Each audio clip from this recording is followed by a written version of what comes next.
Hello guys! It's me again, Olive. Welcome po dito sa Calawag, Quezon kung saan bibisita po kami ng property na may sukat na 3 hectares. So sa mga naghahanap po ng property na along Barangay Road, pasok na pasok ang sasakyan. Meron pong frontage, may source ng water, meron din pong source ng kuryente.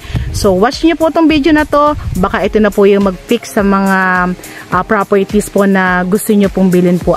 So bago tayo magsimulang mag-vlog, paki-like, paki-share and subscribe po sa ating YouTube channel. And then paki-pindot na rin po yung ating notification bell para updated po tayo sa ating mga properties na ibablog po. So ito pong property na to ay nakalocate po dito sa Calawag, Quezon. So tara, sabay-sabay po nating ikutin si 3 hectares. Napakagandang property. Watch niyo po itong video na to. I'm sure magugustuhan nyo. So let's go! So dito po tayo magsisimulang mag-vlog sa may pinaka-road po. So dito ko po sinimulan. Hindi kagaya ng mga naunang vlog ko, dun mismo ako nagsisimula sa may pinaka-loob na. So dito medyo na-amaze ako kasi nakakita ako ng property na along Barangay Road na napakahaba ng pinaka-frontage niya. And then take note po medyo semento na po yung isang part ng pinaka-road. And then kagandahan nito, sa dulo nito may school. So napakagandang property. And then kagandahan din itong property na to, bukod sa napakalaki ng or napakahaba po ng frontage, tayo po ay may nasa 200 meters na frontage both side. Bali ito po ay halos kapantayan po ng pinaka-road. Pero medyo may pagka-slope siya hindi siya totally flat. So titingnan natin yan, ikutin natin. So dito pa lang sa kalsada, okay na okay. Pasok ang sasakyan, hindi maputik. Ayan. And then napaka-aliwalas ng pinaka-itsura niya. Ayan, lakad tayo. So yan, kagaya ng nasabi ko, may mahaba tayong frontage. So bali ito po ay natuhog po ng kalsada, no? So meron tayong both side na frontage. Kagaya ng ginagawa natin sa pagbablog natin, magsa side by side muna tayo. So dito muna tayo sa may unahan ng pinaka frontage. Pasok tayo. So ito po ay pinaka left side ko. Pasukin ko muna So mapapansin po natin, pasok na pasok nga po yung sasakyan natin, pero medyo pa-slope tayo. Pero hindi naman ganun kababa yung pagbaba natin, Paka-gradual lang. So dito pa lang, ayan, ang dami na nating mga punong kahoy na makikita. So yung pinaka-road natin,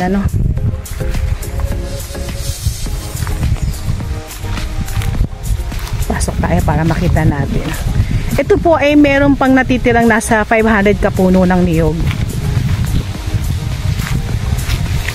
Lakas ng hangin.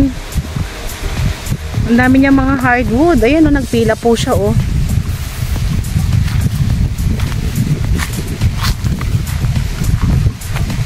Ayan po yung mga puno ng niyog na natitira. Ito muna tayo sa may part na to. Tingnan natin kung ano itsura ng pinakalikod niya. So pasok tayo ng konti.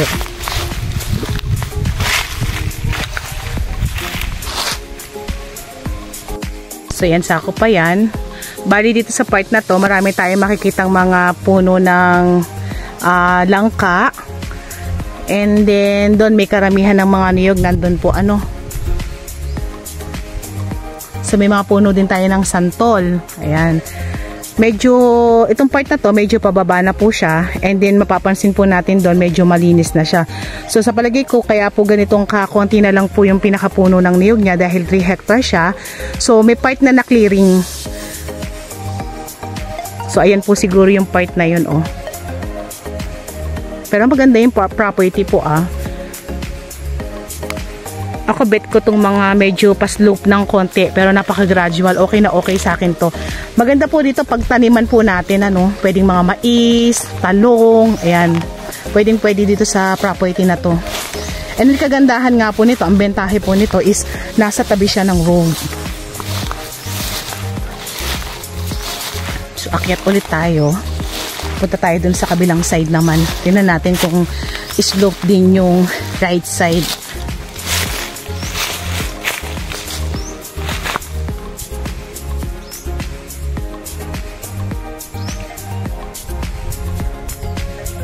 Ayan, balik tayo dito sa may pinaka road. Pasukin naman natin yung pinaka left side niya. Dito tayo papasok. Tingnan natin. Ganda, no? Sa road pa lang, panalo ka na. Okay na okay sa akin itong mga ganitong property. Ayan, pasok ako. Bali, explain ko lang po. Halos kapantayan po siya ng pinaka road. Ayan. Pantay po siya dito, no, sa part na to. So, tingnan natin.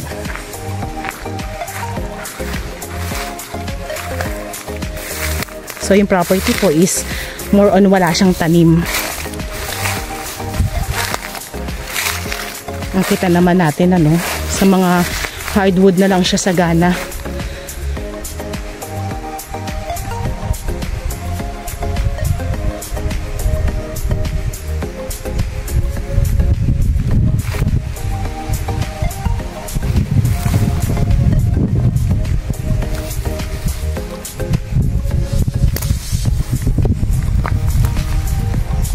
So may mga street light naman tayo. Ayan, so safe tayo pag dumadaan po tayo sa gabi. So ayan, pasok tayo dito sa may left side. Ayan, medyo nakakita ko ng mga inuuling nila. Kaya po medyo malinis po yung ibang part kasi ayun, naguuling na sila. Nililinis nila yung property nila. And then may mga bagong tanim na po na niyog, ano. So nilinis and then tinanim naman ng mga bagong niyog. Ayan, napakaganda ng property. Ang property po natin ay parang paalon-alon pero hindi siya ganun kahirap pasukin. So may mga part na, ayan nga po, tinaniman na po na nila ng niyog. And then may mga part po na bakante po talaga. So magandang idea pag taniman din natin ng iba't ibang mga klase ng gulay. Pwede po dito yan.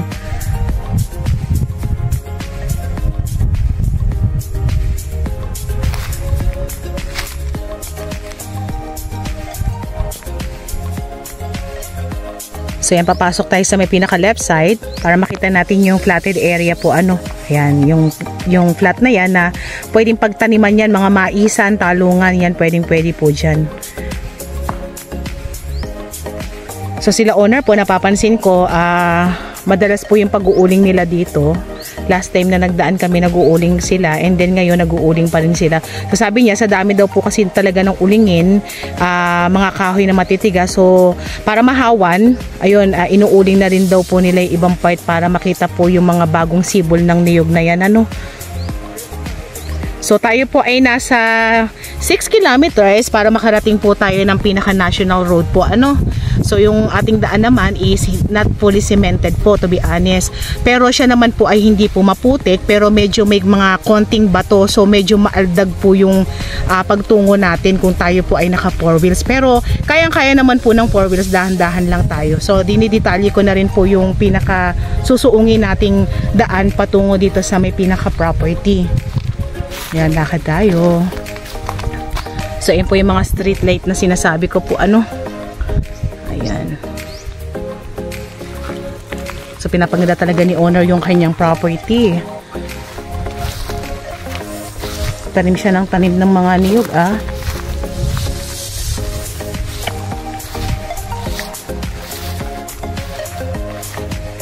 So baba tayo ng konti.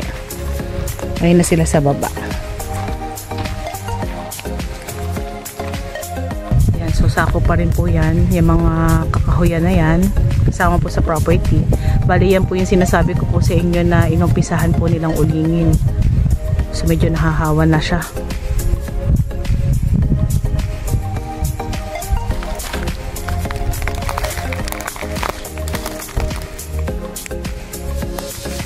So yan, sako pa rin po yan. Pero yung part ng tubigan na yon, kung saan naglalakad yung mamang nakapula, yan, hindi na po yan sako po, ano. So ito pong property po na to ay more on nakaharap po talaga sa kalsada. Kumbaga nakalinya siya sa pinaka road.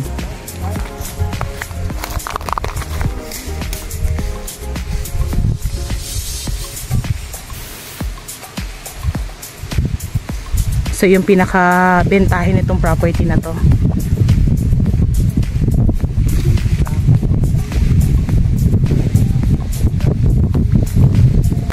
Yan, ikot pa rin tayo. Bali kasama pa rin po to sa property po, ano, yung mga bagong tanim na niyog na yan.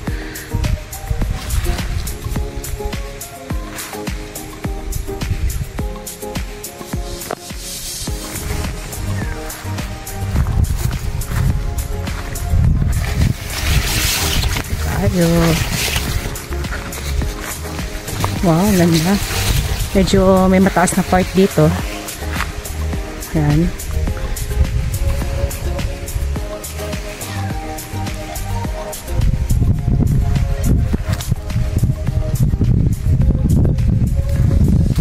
So yung ibang part na talagang nauling na nila.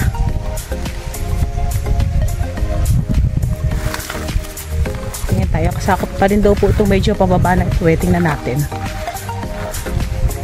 Bali tayo po ay merong tayong TCT title and then buhay po si owner. Ano po? So wala tayong magiging problema sa documents.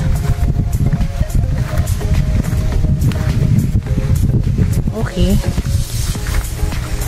Ganda ng view. So sako pa rin yung mga niyuga na yan.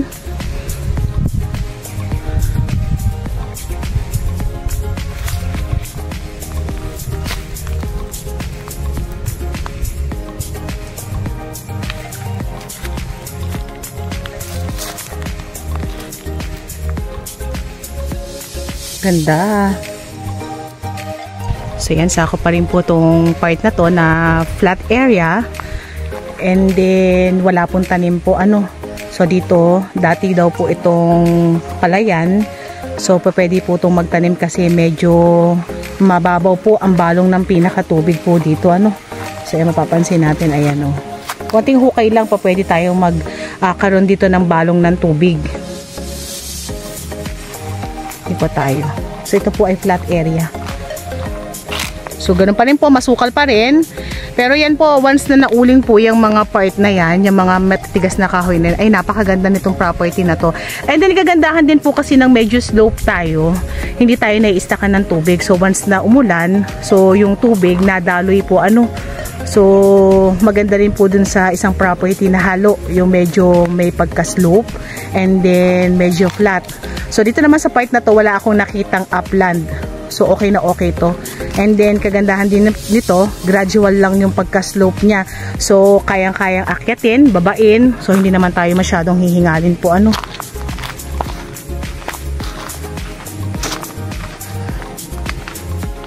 Pakita ko lang kahit masukal.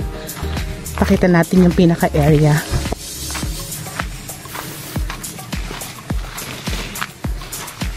So kompleto po ito, no. Pwede tayo magtayo ng bahay dito. Pwede tayo mag-alaga ng mga hayop, magtanim. Kasi kompleto naman po ito. So kagandahan po nito, yan, nakaharap nga po tayo sa pinaka-road. So pwede doon sa may unahan ng road, magtayo tayo ng bahay. And then dito sa part ng medyo looban, sa loob, pwede tayo magpatanim po dito, ano. So konting linis lang to. Ganda nitong property na to. So sa mga naghahanap po ng property na along Barangay Road, na pagbaba nyo, property nyo na agad, so hindi kayo makikiraan, ito ma-advise ko sa inyo to, napakagandang property. So yan, lakad pa rin tayo. Bali, pakita ko lang po muna sa inyo yung nakausap po namin na anak po ni owner, kung saan nag-uuling po sila. Ayan. Bali po, pinatunayan po talaga niya na nasa 200 meters po ang pinaka-frontage ng kanilang property. And then, explain din po niya na kung kukuha po tayo ng line ng kuryente, doon po tayo magsisimula sa pinakaunahan po ng frontage po ng property po. Ano, dito sa may dulo, wala po siyang line pa. So may pagkukuhanan naman po tayo, kaya lang doon tayo sa medyo unahan.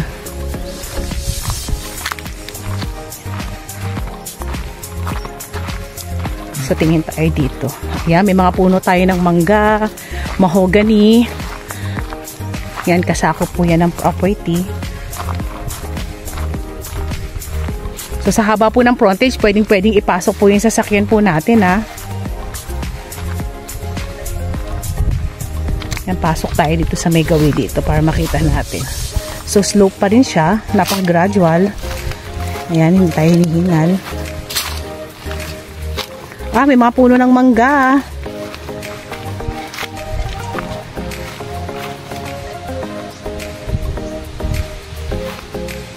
Ang daming ulingin talaga nito. Siguro sa tansya daw po nila kung hanggang December lang mag-uuling pa sila.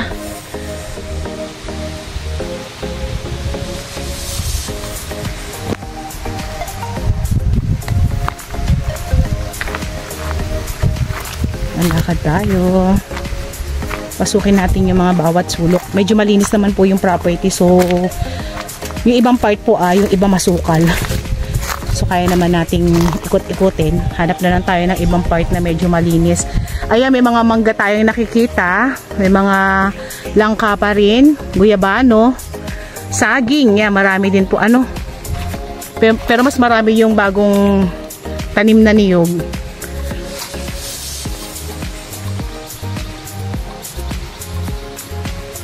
Lumabas na naman tayo nung left side. Right side naman tayo ulit. Ayan, ganun pa rin. Ang daming ulingin.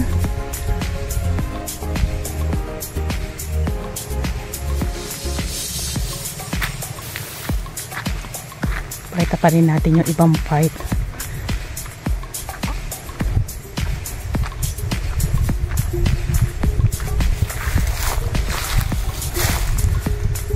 Ganda. Itong part na to halos kapantayan po ng pinaka-road, oh.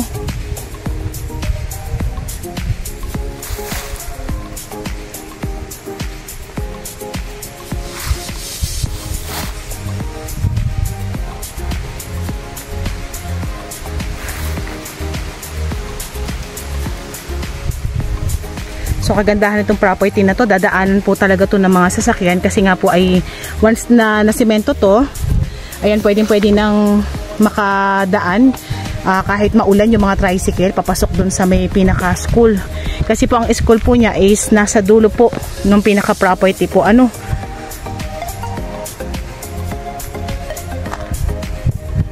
Lalakad tayo. Itong nilalakaran ko po na to, ito po yung pinakakahabaan po ng frontage, no. So nagle left and right lang ako ng pagbisita ng property. Yan. So, yun na po sila tatay dun sa may pinakadulo ng frontage. Ayan. So, nasa 200 meters nga po ang ating frontage. Ganda. Bet na bet ko tong mga property na along Barangay Road saka yung ganito kahaba ang frontage. So, marami tayong pa pwedeng gawin dito sa property na to, ano. So, pwede rin to pagdating ng araw, subdivide natin sa haba ng frontage. Pwede po siya.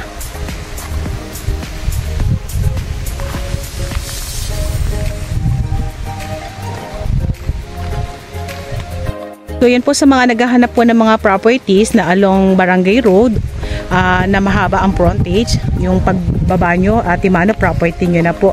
Ito na po yung maa-advise ko po sa inyo. Ano? So kagandahan nito ay halos kapantayan po siya ng kalsada. Hindi po siya palalim o hindi naman po siya mataas doon sa level ng kalsada po. Ano? So napakagandang property. So avail na po kayo. Ayan, ready for reservation na po ang Greenfield Realty. Yan, ito po ma-advise ko po sa inyo, no, pwede po tayo magtanim dito.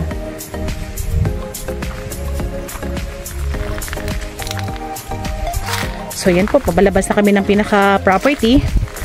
Message na po kami sa aming WhatsApp and Viber na mag-a-appear sa inyong mga screen. So by the way, it's me again, Olive, dito po sa Greenfield Realty. Yan, isang magandang property na naman yung na-visit natin for today. So yan po. Thank you po.